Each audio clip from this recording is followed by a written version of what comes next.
आपका स्वागत है आपके अपने चैनल टीचिंग हब में। आज हम लोग देखने वाले हैं साइंस का, जो कि एनसीईआरटी नोट्स है।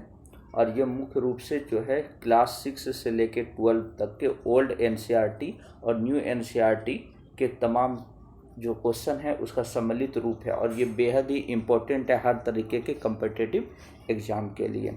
और ये मुख्य रूप से जो है हर तरीके के एग्ज़ाम के लिए लाभदायक है।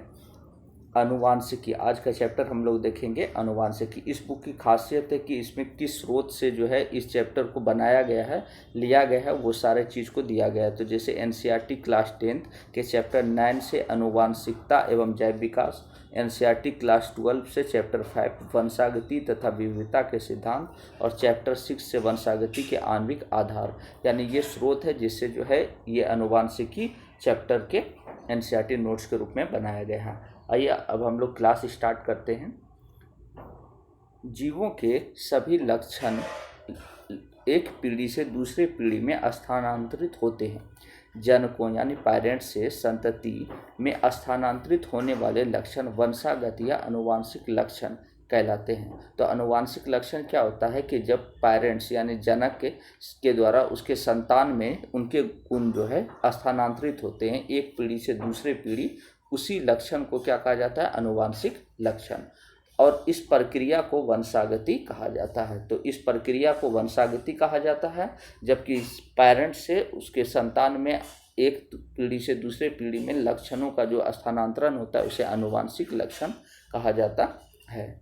आगे देखते हैं, जीव विज्ञान की वह शाखा जिसके अंतर्गत जीवों में विभिन्नताओं एवं वंशागति का अध्ययन किया गया है उसे अनुवांशिकी कहलाती है। यानी जीव विज्ञान की वैसी शाखा जिसके अंतर्गत विभिन्नताओं और वंशागति का अध्ययन होता है उसे ही अनुवांशिकी कहा जाता है। तो पूछा जाता है कि अनुवांशिकी क्या होता है? तो जीव विज्ञान की वह शाखा जिसके अंतर्गत जीवों में विभिन्नताओं और वंशागति का अध्ययन किया जाता है। तो विभिन्नताएं क्या हो जाती है कि जैसे एक ही परिवार में एक पिता से 4 संतान हैं, उन चारों संतान में जो है अलग अलग रंग, रूप और उसकी लंबाई वगैरह में विभेद होती है, उसी को ही विभिन्नता के रूप में हम समझ सकते हैं। आगे देखते हैं, अनुवांशिकता अथवा वंशागति के नियम। सर्वप्रथम अनुवांशिकता के नियम का प्रतिपादन एवं प्रायोगिक सत्यापन के कारण ग्रेगर जॉन मेंडल को अनुवांशिकी का जनक यानी फादर ऑफ जेनेटिक कहते हैं। तो ये क्वेश्चन बहुत बार पूछा गया कि फादर ऑफ जेनेटिक यानी अनुवांशिकी के जनक कौन है? तो ग्रेगर जॉन मेंडल हैं। मेंडल ने ऑस्ट्रिया के ब्रून शहर में 7 वर्षों तक 1856 से लेकर 63 तक उद्यान यानी गार्डन में मटर के पर संकरण के विभिन्न प्रयोगों पर अनुवांशिकता के नियमों का प्रतिपादन किया। तो सब इसमें मोस्ट इम्पॉर्टेंट है कि मेंडल ने किस पर प्रयोग किया? तो मेंडल ने मटर पर प्रयोग किया। और कितने वर्षों तक? तो 7 वर्षों तक मेंडल ने प्रयोग किया। मेंडल के अनुसार जीवों में प्रत्येक अनुवांशिक लक्षण एक विशिष्ट कारक यानी फैक्टर द्वारा निर्धारित किया जाता है जो इनकी वंशागति को भी नियंत्रित करता है। यानी मेंडल का मानना था कि अनुवांशिक लक्षण जो है किसी कारक की वजह से ही निर्धारित होता है और इनकी वंशागति को भी जो है नियंत्रित वही कारक यानी फैक्टर जो है नियंत्रित करता है। डेनमार्क के वनस्पति शास्त्री विल्हेम जॉनसन ने वर्ष 1909 ईस्वी में कारकों को जीन कहा, जो कि वंशागति की इकाई है। तो कहा जाता है कि जीन शब्द किसने दिया? तो जोहानसन के द्वारा दिया गया। जीन शब्द किसके द्वारा दिया गया? तो जोहानसन के द्वारा दिया गया। आगे देखते हैं, पौधों में जीन प्रारूप यानी जीनोटाइप ज्ञात करने के लिए परीक्षार्थ संकरण यानी टेस्ट क्रॉस का उपयोग किया जाता है, जिसमें अज्ञात जीन प्रारूप वाले पौधे को समयुग्मी अप्रभावी लक्षण वाले पौधों के साथ संकरित कराया जाता है।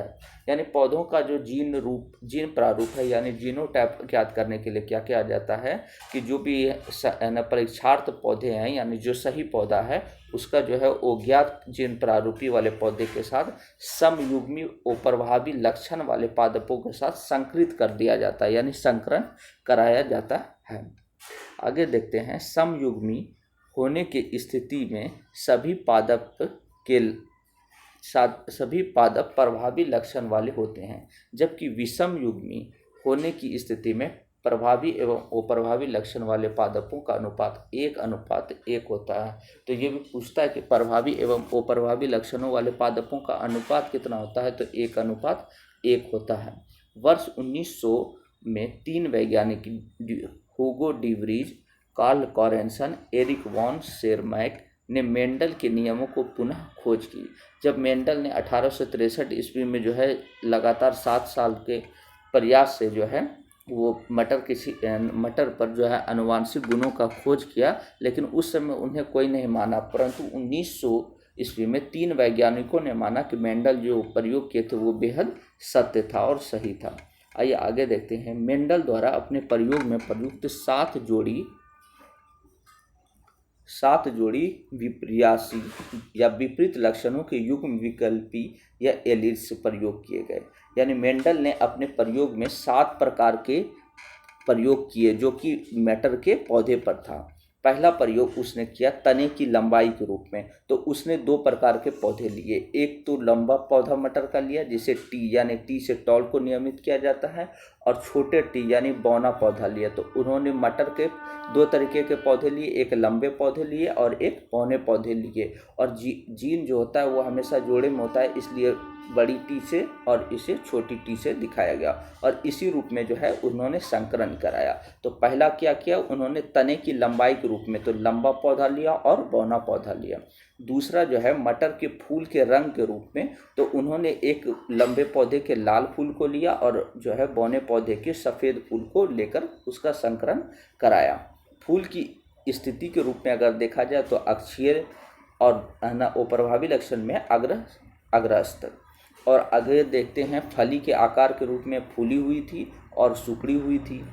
फली का रंग हरा और पीला के रूप में लिया। बीज का आकार गोल एवं झुर्रीदार के रूप में लिया, जबकि बीज का रंग पीला एवं हरा। यानी एक बौना पौधा लिया और एक शुद्ध लंबा पौधा लिया मटर का, और उसी के प्रयोग पर टोटल 7 प्रयोग उन्होंने किया। तो मोस्ट इम्पोर्टेंट बस इतना सा है कि मेंडल द्वारा अपने प्रयोग में प्रयुक्त कितनी जोड़ी ली गई, तो 7 जोड़ी ली गई।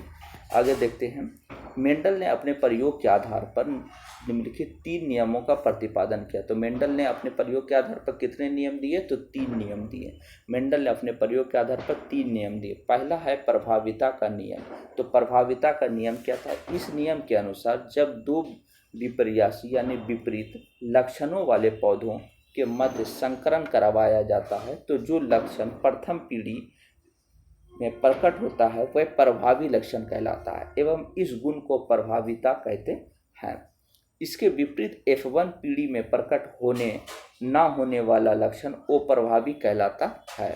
तो प्रभाविता का नियम जो है मेंडल ने दिया, और इसमें क्या किया कि उन्होंने जो है 2 विपरीत लक्षणों वाले पौधों के मध्य संकरण कराया, जिससे एक बड़ा लंबा पौधा मटर का लिया, एक छोटा पौधा मटर का लिया, और इसके बीच जब उन्होंने जो है संकरण कराया तो उसके बाद जो उन्हें प्राप्त हुआ टी और टी प्राप्त हुआ। और ये जो टी और टी प्राप्त हुआ,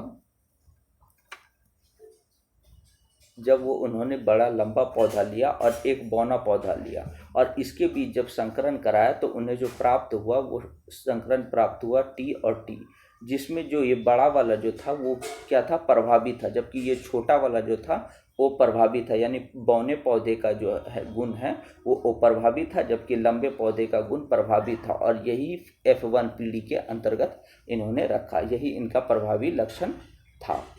नेक्स्ट देखते हैं आगे।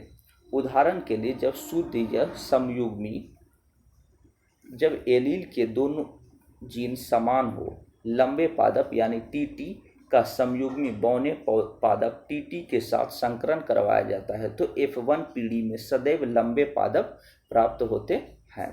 इस नियम का सत्यापन कर एक संकरण द्वारा किया जाता है, जिसमें एक बार में केवल एक ही लक्षण का अध्ययन किया जाता है।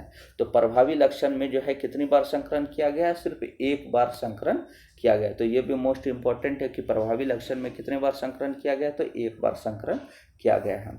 तो मेंडल ने दूसरा नियम क्या दिया, पृथक्करण या समयुग्मी की शुद्धता का नियम, पृथक्करण या युग्मकों की शुद्धता का नियम। इस नियम के अनुसार युग्मक निर्माण के समय कारकों यानी जो जीन थे उनके जोड़े एक दूसरे से पृथक हो जाते हैं एवं एक युग्म युग्मक में दो में से केवल एक ही जीन आता है, अर्थात जोड़ों में उपस्थिति होने पर भी एक एलील के जीन परस्पर सम्मिश्रित नहीं होते एवं एक दूसरे के कार्य को प्रभावित नहीं करते। इस नियम के सत्यापन भी एक संकर संकरण द्वारा किया जाता है। तो पृथक्करण नियम के रूप में इसमें मुख्य रूप से याद रखना है कि ये भी एक संकर संकरण द्वारा किया जाता है और प्रभावी जो था वो भी एक संकर संकरण द्वारा किया जाता था, प्रभावी नियम में भी।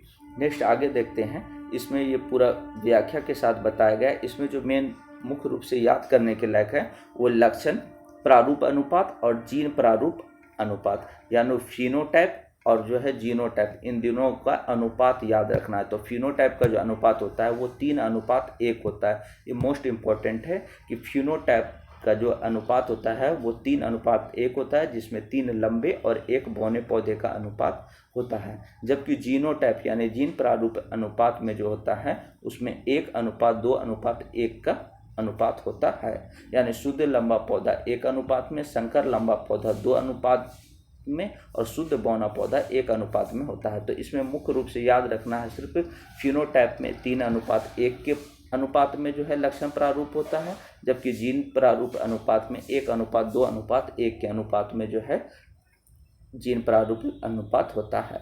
आगे देखते हैं, तीसरा नियम जो मेंडल ने दिया वो स्वतंत्र अपव्यूहन का नियम दिया उन्होंने। मेंडल ने के इस नियम का आधार द्विसंकर संकरण है। तो अभी तक जो हम लोगों ने 2 नियम देखा वो एक संकर संकरण पर आधारित था, जबकि स्वतंत्र अपवहन का जो नियम है मेंडल का वो किस पर है, द्विसंकर संकरण पर आधारित है। इस नियम के अनुसार जब 2 या 2 से अधिक वो संबंधित प्रभावी लक्षणों वाले पौधों के मध्य संकरण कराया जाता है तो उनके जीन युग्म के कारकों का पृथक्करण एवं अपव्यूहन स्वतंत्र रूप से होता है, अर्थात ये स्वतंत्र रूप से पृथक होकर जनकों के अन्य किसी भी लक्षण के साथ संयोग न बनाते हुए संतति पीढ़ियों में जाते हैं। उदाहरण के रूप में अगर देखा जाए तो जब हम पीले, गोल तथा हरे झुर्रीदार बीज वाले शुद्ध जनक पौधे में संकरण कराया जाता है तो प्रथम पीढ़ी में सभी संकर पौधे गोल तथा पीले बीज वाले होते हैं। यानी इस रूप में अगर देखा जाए तो मेंडल ने जो मटर के पौधे के 2 प्रकार के बीज लिए, एक पीले बीज लिए और एक झुर्रीदार बीज लिए, पीले और गोल बीज लिए और एक झुर्रीदार बीज लिए, और उन बीजों के बीच जब जो है संकरण कराया गया तो उस स्थिति में पाया जाता है कि प्रथम पीढ़ी में जो है सभी संकर पौधे गोल तथा पीले बीज वाले ही होते हैं। यानी जो है इसमें प्रथम में पौधे गोल तथा पीले बीज वाले ही रहे।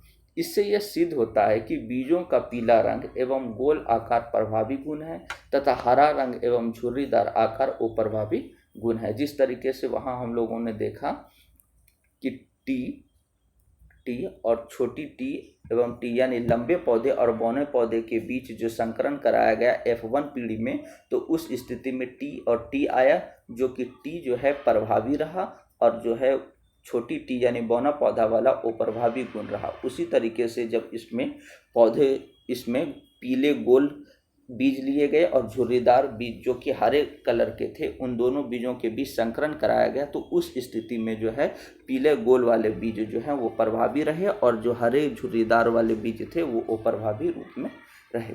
आगे देखते हैं, F1 पीढ़ी के पौधों में स्वपरागन यानी सेल्फ पोलिनेशन कराने पर F2 पीढ़ी में 4 प्रकार के बीज वाले पौधे 9:3:3:1 के अनुपात में प्राप्त होते हैं। ये भी मोस्ट इम्पॉर्टेंट है, पूछा जाता है कि जब F1 पीढ़ी के पौधे में स्वपरागन कराया जाता है तो F2 पीढ़ी में कितने प्रकार के बीज प्राप्त होते हैं, बीज वाले पौधे प्राप्त होते हैं, तो टोटल 4 प्रकार के प्राप्त होते हैं, जिनका अनुपात होता है 9:3:3:1।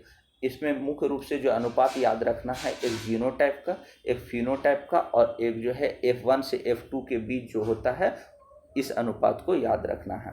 आगे देखते हैं, इसी तरीके से ये पूरा बताया गया है।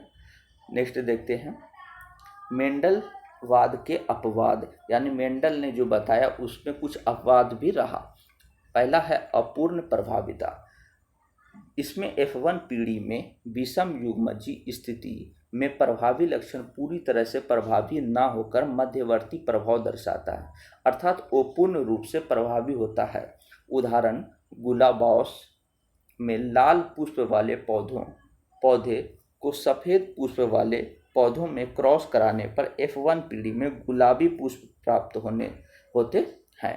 यानी यहाँ पर जो है लाल पुष्प और जब सफ़ेद पुष्प के बीच क्रॉस कराया जाता है यानी संकरण कराया जाता है तो उस स्थिति में F1 पीढ़ी में गुलाबी पुष्प प्राप्त होते हैं। जबकि मेंडल के अनुसार लाल और सफ़ेद के साथ जब क्रॉस कराया जाता है, संकरण कराया जाता है तो लाल आना चाहिए प्रथम पीढ़ी में। तो ये इनका अपवाद है अपूर्ण प्रभाविता का। दूसरा है सह प्रभाविता।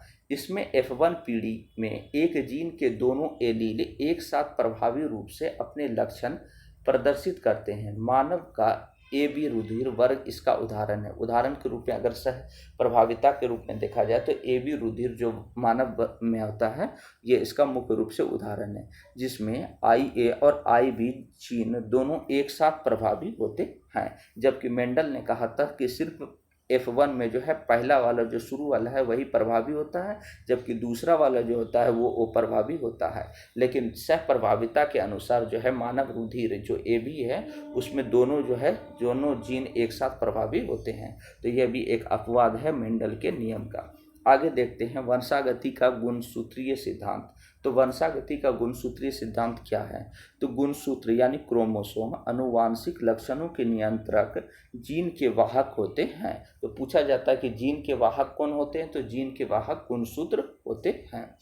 बोवेरी एवं सटन ने वर्ष 1902 ईस्वी में बताया कि युग्मकों के बनने की प्रक्रिया में समजात गुणसूत्रों का युग्मकों में पृथक्करण एवं नर तथा मादा युग्मकों के संयुगन की प्रक्रिया में समजात गुणसूत्रों का मिलना मेंडल द्वारा बताए गए एकल आनुवांशिक कारकों की तरह ही होता है।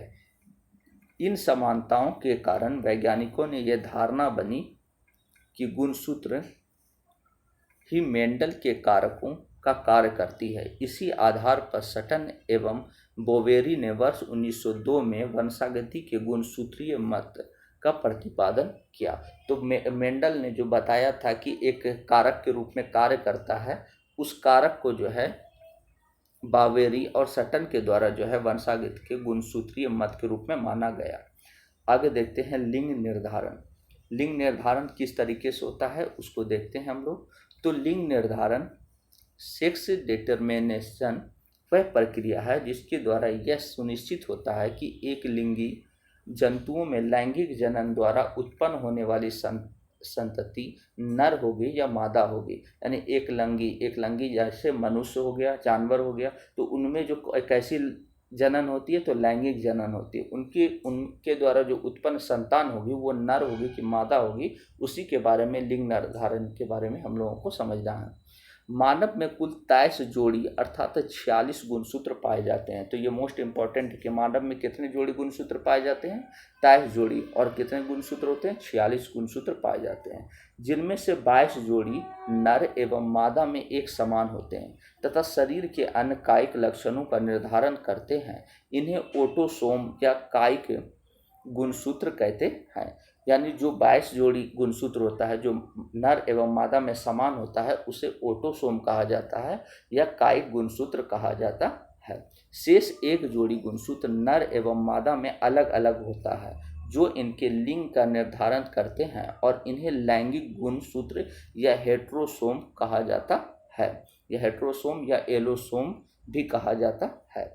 नर में XY तथा मादा में XX क्रोमोसोम होता है। अतः मानव में शिशुओं के लिंग का निर्धारण पिता का शुक्राणु करता है, माता का अंडाणु नहीं। यानी किसी भी संतान का निर्धारण जो होता है वो पिता के आधार पर ही यानी पिता के शुक्राणु के आधार पर ही यह निर्भर करता है कि होने वाला संतान नर होगा या मादा, यानी लड़का होगा या लड़की। इसे आगे देखते हैं हम लोग। जैसे नर एवं मादा, नर में टोटल 46 गुणसूत्र पाए जाते हैं तो ये 44 हो गया, 45 एक 46, और मादा में भी टोटल 46 गुणसूत्र पाए जाते हैं, 23 जोड़ी गुणसूत्र पाए जाते हैं, जिसमें 44, 45 और 46।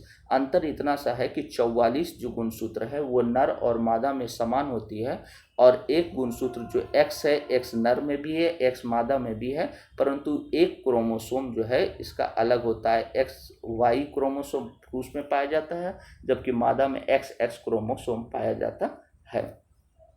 जब पिता का एक्स क्रोमोसोम माता के एक्स क्रोमोसोम से समायोजित करता है तो एक्स एक्स बनता है, और इस स्थिति में जो संतान होती है वो लड़की होती है। जबकि पिता का वाई क्रोमोसोम माता के एक्स क्रोमोसोम से संयोग करता है तो एक्स वाई जो है क्रोमोसोम बनता है, और इस स्थिति में जो है संतान लड़का होता है। आगे देखते हैं। पक्षियों, मछलियों, सरीसृपों व कुछ कीटों में मादा विषमयुग्मी होता है, जबकि नर समयुग्मी होता है। हम लोगों ने देखा मनुष्य में जो है नर जो है विषमयुग्मी था एक्स वाई, और मादा जो थी वो समयुग्मी थी एक्स एक्स। जबकि पक्षियों, मछलियों और सरीसृपों व कुछ कीटों में मादा जो है विषमयुग्मी होती है, जबकि नर जो है इसमें समयुग्मी होते हैं। आगे देखते हैं उत्परिवर्तन। उत्परिवर्तन क्या होता है?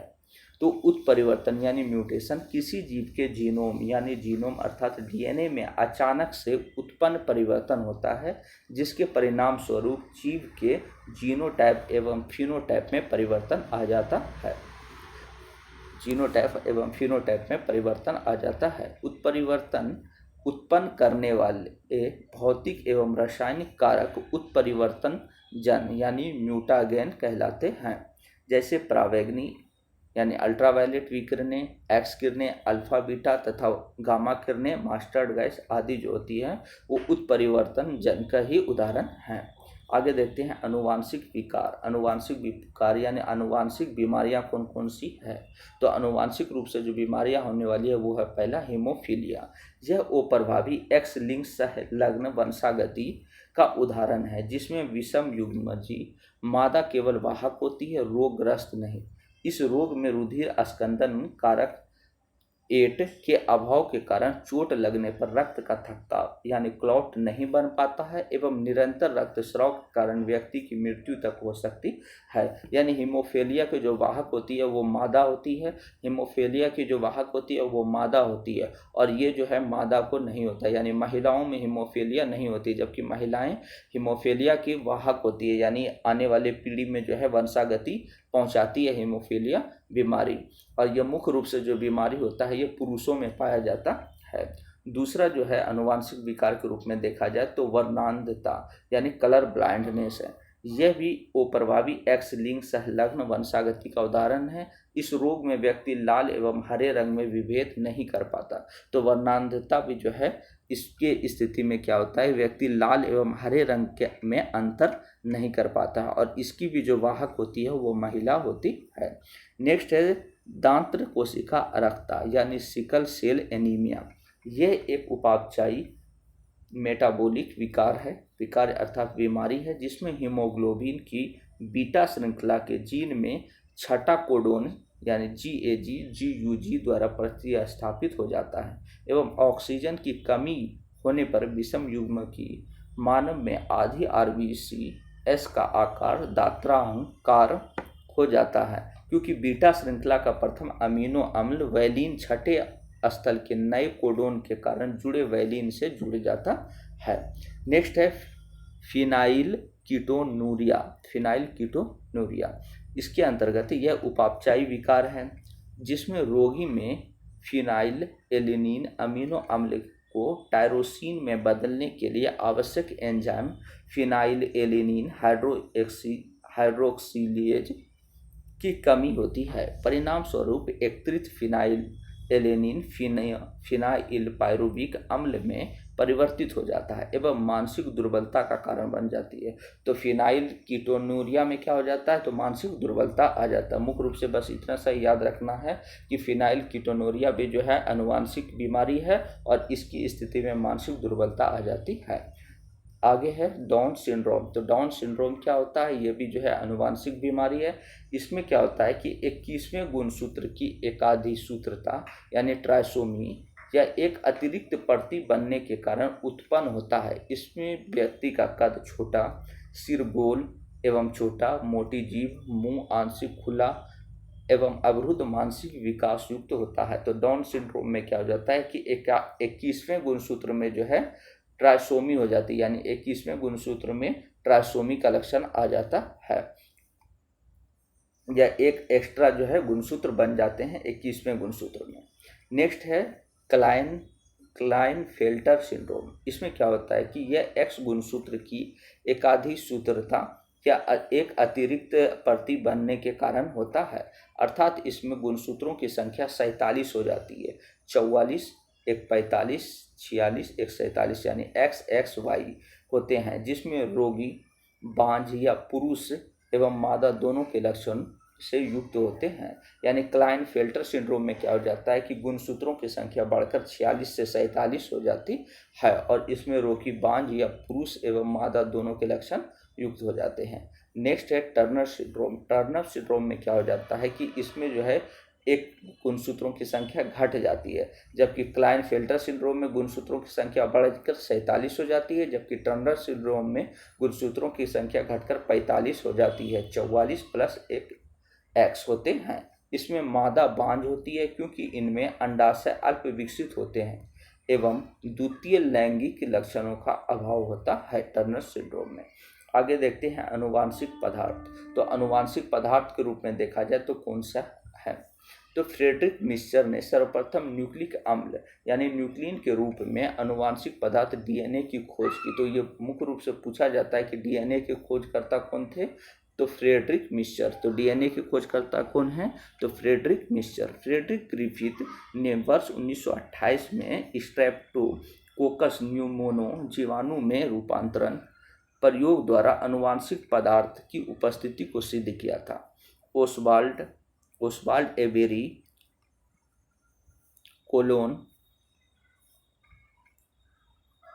कोलोन मैकलियोड एवं मैकलिन मैककार्टी ने वर्ष 1944 में रूपांतरण प्रयोग की रासायनिक विवेचना कर डीएनए को अनुवांशिक पदार्थ के रूप में सिद्ध किया था। तो डीएनए को अनुवांशिक पदार्थ के रूप में कौन सिद्ध किया, तो एबेरी, मैकलियोड और मैकलिन के द्वारा जो है डीएनए को अनुवांशिक पदार्थ के रूप में सिद्ध किया गया। वर्ष 1952 में हर्शे एवं चेस ने जीवाणु भोजी यानी बैक्टीरियोफेज विषाणु द्वारा पारगमन प्रयोग कर डीएनए को अनुवांशिक पदार्थ के रूप में पुनः स्थापित किया गया।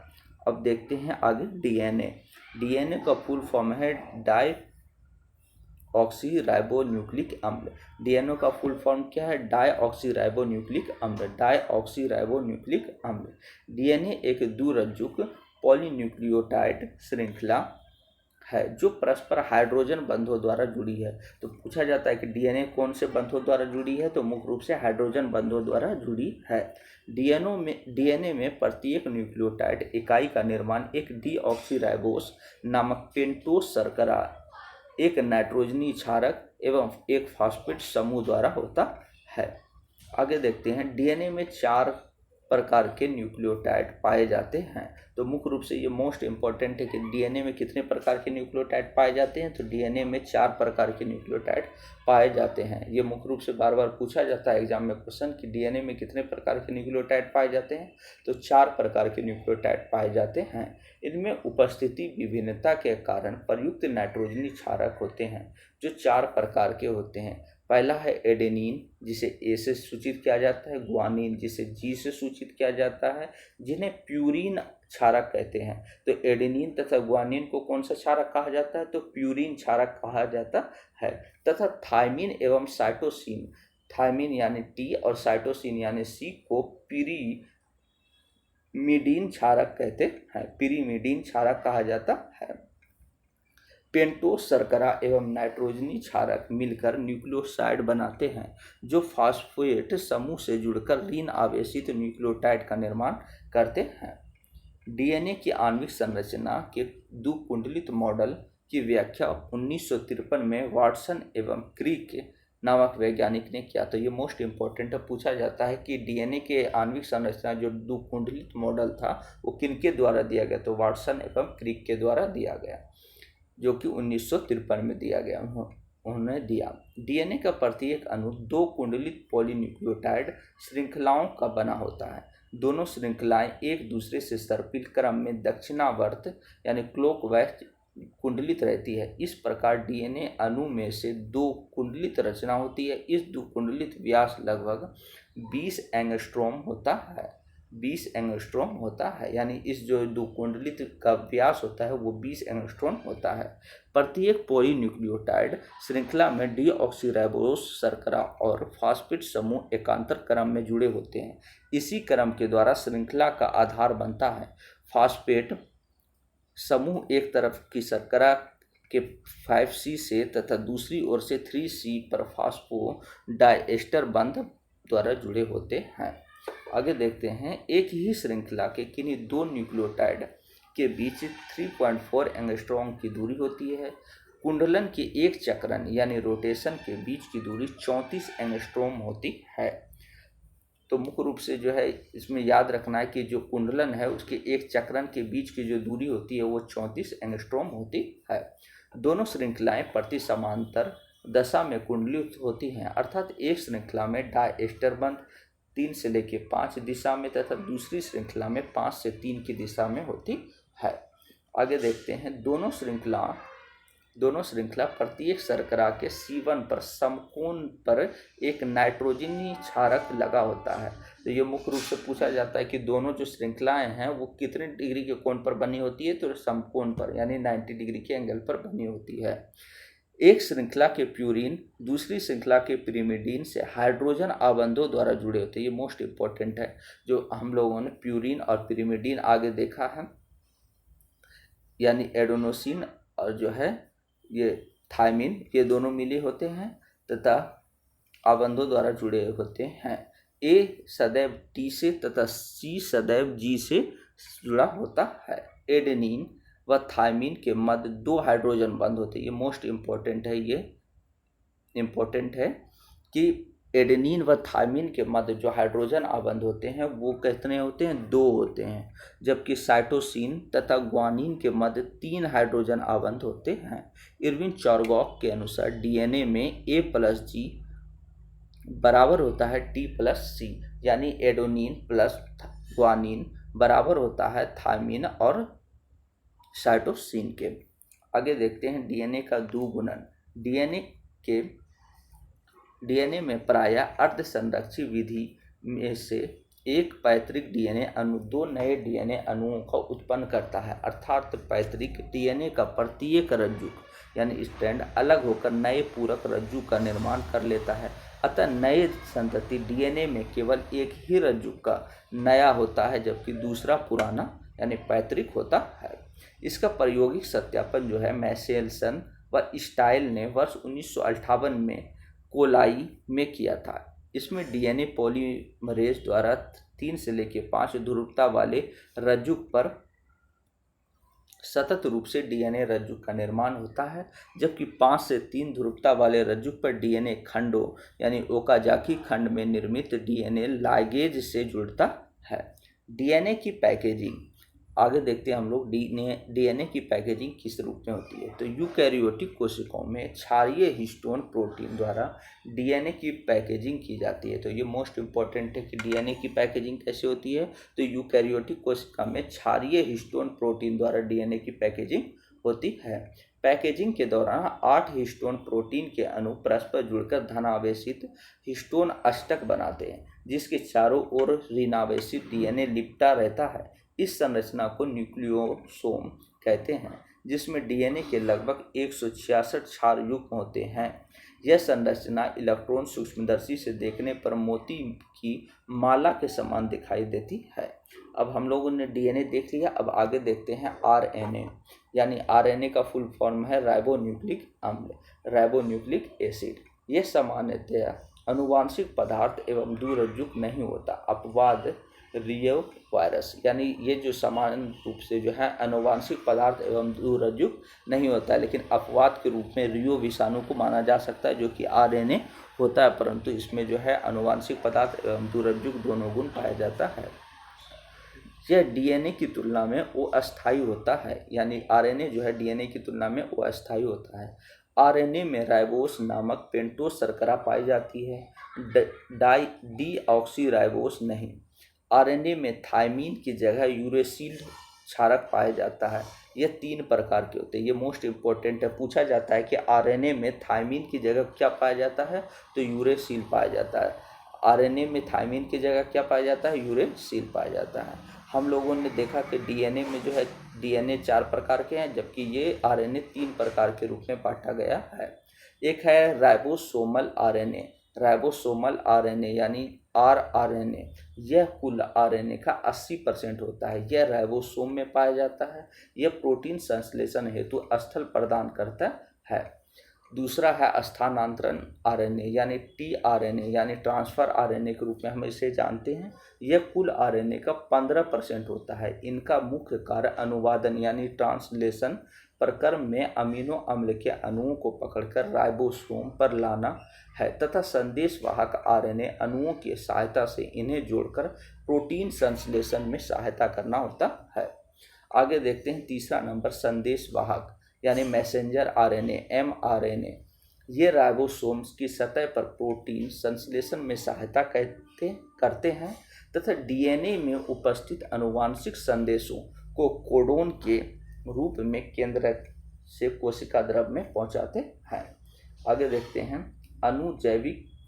अणुजैविकी का केंद्रीय सिद्धांत। तो अणुजैविकी का केंद्रीय सिद्धांत क्या है, इसको देखते हैं हम लोग। तो इस सिद्धांत के प्रतिपादक क्रिक ने 1958 में किया था, जिसके अनुसार डीएनए से एमआरएनए तथा आरएनए से प्रोटीन बनने की क्रिया में एक सूचना का संचार एक ओर से दूसरे ओर तक होता रहता है। आगे देखते हैं टेमिन और बाल्टीमोर ने सूचनाओं के विपरीत प्रवाह की खोज की, जो इस प्रकार है। डीएनए से एमआरएनए और एमआरएनए से प्रोटीन, यानी डीएनए और एमआरएनए एक दूसरे के विपरीत व्युत्क्रम अनुलेखन विधि द्वारा करते रहते हैं और एमआरएनए से जो है अनुलिपिकरण के द्वारा प्रोटीन का निर्माण होता रहता है। आगे देखते हैं जीन अभिव्यक्ति। जीन अभिव्यक्ति क्या है, तो जीन अभिव्यक्ति जीन एक्सप्रेशन वह क्रिया है जिसके अंतर्गत जीन्स में कुटित सूचनाओं का अन्य पदार्थों के प्रकटीकरण होता है। ये पदार्थ यानी प्रोटीन विभिन्न जीवों में लक्षण प्रारूप का निर्धारण करते हैं। डीएनए में उपस्थित सूचनाएं एमआरएनए में अनुलेखित होकर कोशिका द्रव यानी साइटोप्लाज्म में आती है। यहाँ पर यह राइबोसोम अमीनो अम्ल टीआरएनए व विशिष्ट एंजाइमों की सहायता से नए अणुओं का निर्माण करती है। अर्थात जीन की अभिव्यक्ति में डीएनए, आरएनए व प्रोटीन से संबंधित निम्नलिखित है। इस रूप में हम लोग देख सकते हैं कि डीएनए से आरएनए और आरएनए से प्रोटीन, इस रूप में जो है डीएनए व प्रोटीन में संबंध होते हैं। इस प्रक्रिया के प्रमुख 4 चरण हैं। पहला है एमआरएनए अणु संश्लेषण।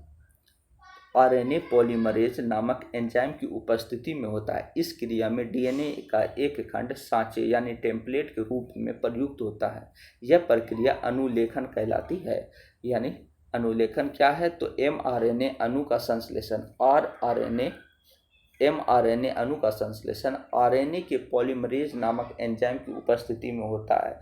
इस क्रिया में डीएनए एक खंड सांचे के रूप में प्रयुक्त होता है। इस प्रक्रिया को क्या कहते हैं, अनुलेखन।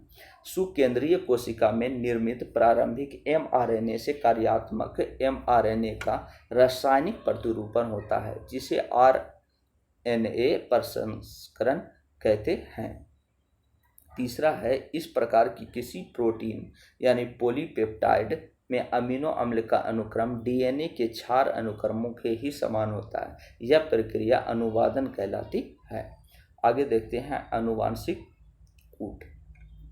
तो एमआरएनए पर उपस्थित न्यूक्लियोटाइडों के त्रिक समूह यानी ट्रिपलेट होता है, जिसे कोडोन कहते हैं। प्रत्येक कोडोन एक विशिष्ट अमीनो अम्ल को कोडित करता है, जिस आधार पर अनुवादन में एमआरएनए के कूट को पढ़कर टीआरएनए अमीनो अम्ल को आरएनए पर लाता है एवं पॉलीपेप्टाइड श्रृंखला का निर्माण होता है।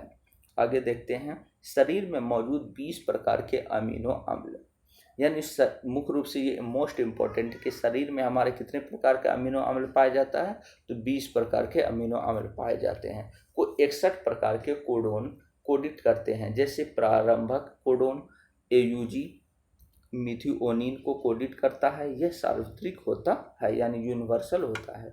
UAG UAA UGA किसी भी अमीनो अम्ल को कोडित ना कर अनुवादन समाप्त करते हैं, अतः इन्हें समापक कोडोन कहते हैं। तो समापक कोडोन में कौन कौन आ जाता है, UAG UAA और UGA। आगे देखते हैं हम लोग मानव जीनोम परियोजना। तो मानव जीनोम परियोजना क्या था, तो इसके बारे में देखते हैं। प्रत्येक मनुष्य एक दूसरे से भिन्न होता है। यह भिन्नता उसकी आनुवंशिक व्यवस्था के कारण होती है, जिसका निर्धारण उसके DNA पर उपस्थित अनुक्रमों द्वारा किया जाता है। यही कारण है कि मानव जीनोम का मानचित्रण करना सदैव से वैज्ञानिकों का उद्देश्य रहा है। सन 1990 में संयुक्त राष्ट्र अमेरिका ने एक अंतर्राष्ट्रीय अनुसंधान कार्यक्रम के रूप में मानव जीनोम परियोजना की शुरुआत की। तो मानव जीनोम परियोजना की शुरुआत कब हुआ, 1990 में। कहाँ हुआ, तो संयुक्त राष्ट्र अमेरिका में हुआ। आगे देखते हैं, इसका उपयोग जीन उपचार, जैव प्रौद्योगिकी उत्पादों के उत्पादन, कृत्रिम संकरण, रोग निरोधन, जीर्णता निरोधन आदि उद्देश्यों हेतु किया जा सके। मानव जीनोम में लगभग 3 बिलियन यानी 300 करोड़ न्यूक्लियोटाइड क्षारों का जानकारी प्राप्त हो चुकी है। प्रायः एक मानव जीन में लगभग 3000 न्यूक्लियोटाइड क्षार होते हैं। सर्वाधिक बड़ी जीन डिस्ट्रोफिन में 2.4 बिलियन क्षार सम्मिलित होते हैं। तो सबसे बड़ी जीन कौन है, तो डिस्ट्रोफिन। ये भी मुख्य रूप से याद रखना है कि सर्वाधिक बड़ी जीन कौन है, डिस्ट्रोफिन, जिसमें जो है 2.4 बिलियन क्षार सम्मिलित होते हैं। मानव जीनोम में लगभग 30,000 क्रियात्मक जीन होते हैं। तो ये भी मोस्ट इम्पॉर्टेंट पूछा जाता है कि मानव जीनोम में कितने क्रियात्मक जीन मौजूद होते हैं, तो लगभग 30,000 क्रियात्मक जीन मौजूद होते हैं। आगे देखते हैं DNA उंगली छापी या फिंगरप्रिंटिंग, यानी DNA के द्वारा जो है फिंगरप्रिंट का कैसे पता किया जाता है। तो देखते हैं, DNA फिंगरप्रिंटिंग वह तकनीक है जिसके द्वारा DNA के निश्चित क्षेत्रों के न्यूक्लियोटाइड क्रम ज्ञात किए जाते हैं, जो प्रत्येक व्यक्ति के लिए विशिष्ट होता है, यानी हर व्यक्ति में अलग अलग होता है। DNA फिंगरप्रिंटिंग द्वारा व्यक्तियों के जीनोम में उपस्थित DNA बहुरूपता का उपयोग कर पुनरावृत्त DNA द्वारा 2 अलग अलग व्यक्तियों के DNA की जांच कर माता पिता, अपराधी, जैव विकास आदि की पहचान की जाती है। थैंक यू दोस्तों। अगर आप लोगों को बेहतर लगा हो तो प्लीज़ चैनल को लाइक एंड शेयर करें और सब्सक्राइब कर लें, और इसी तरीके से और आगे वीडियो पाने के लिए प्लीज़ चैनल को लाइक एंड सब्सक्राइब कर लें। थैंक यू दोस्तों।